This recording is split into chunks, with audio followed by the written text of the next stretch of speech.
Interfaith dialogue is an encounter that enables followers of different faiths to talk, cooperate, and live in the same place, even enabling them to find a point of agreement. From this, they are able to learn about, listen to, and understand the other groups on any one particular subject, be it shared or not, and all of this is carried out in an atmosphere of peace, freedom, and openness, in equality, tolerance, righteousness, sincerity, love, respect, and with good intentions, without trying to dictate anything by force.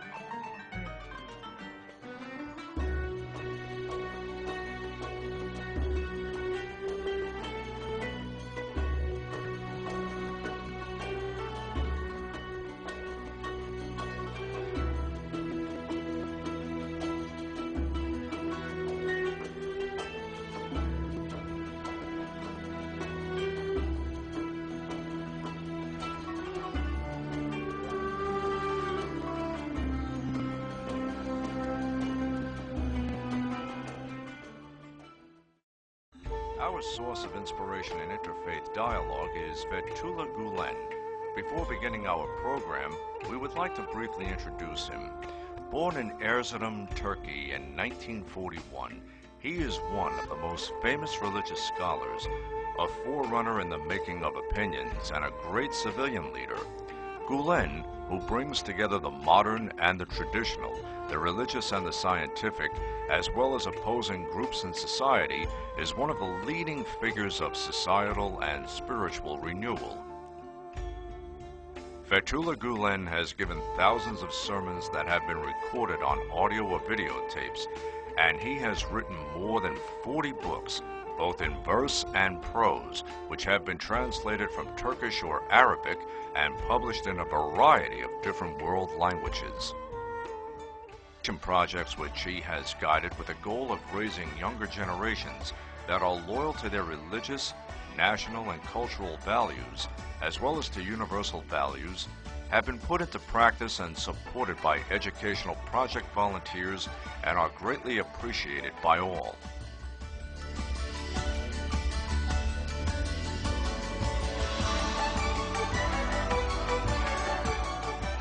The group of volunteers and enterprisers who have carried Gulen's ideas into reality have gone past the borders of Turkey, opening schools in areas that stretch from Europe to Africa and from the Far East to America, despite the ethnic, cultural, and religious differences.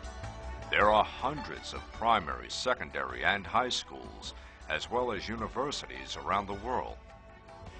Within the movement of Education for Peace that he initiated, he played a role that allowed different cultures to intermingle, and he led interfaith dialogue in Turkey.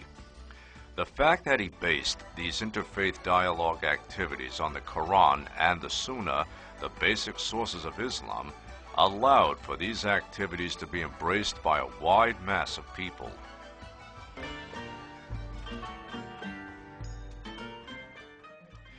Gulen has emphasized the Islamic approach that being human comes first.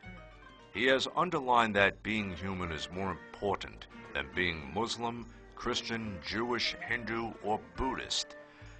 Gulen reminds the people of our time of the understanding summarized by the great Sufi master Yunus Emre. We love the created because of the Creator. Gulen says, "Love is the reason and essence of existence, and it is the strongest bond between human beings. Refusing to approach people with love, even though every human being is a work of divine art, will be unpleasant to God and those who love God."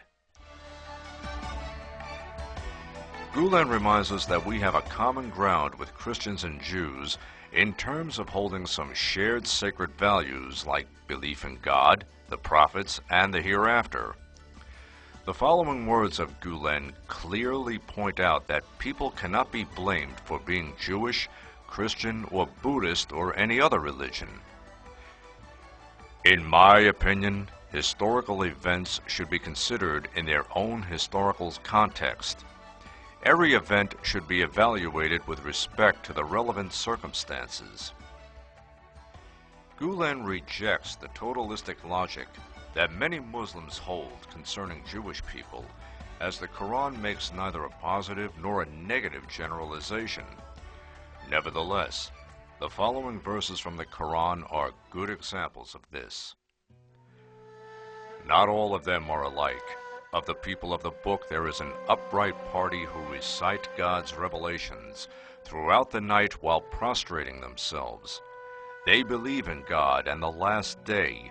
They enjoin what is right and forbid what is wrong, and they hasten to do good deeds. These are of the righteous, and whatever good they do, they will not be denied it. God knows well those who guard against evil.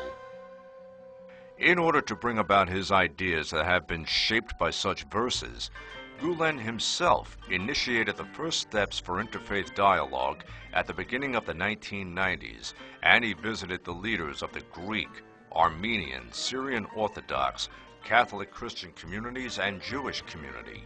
That is, all the minority groups in Turkey. Gulen also met with Pope John Paul II on February 9, 1998, and he said, "As believing people, we should establish closer relations. We should cooperate against wars, common social conflicts, environmental pollution, hunger, ignorance, the increasing collapse and erosion of moral values, obscenity, racism, terrorism, and the violation of essential human rights."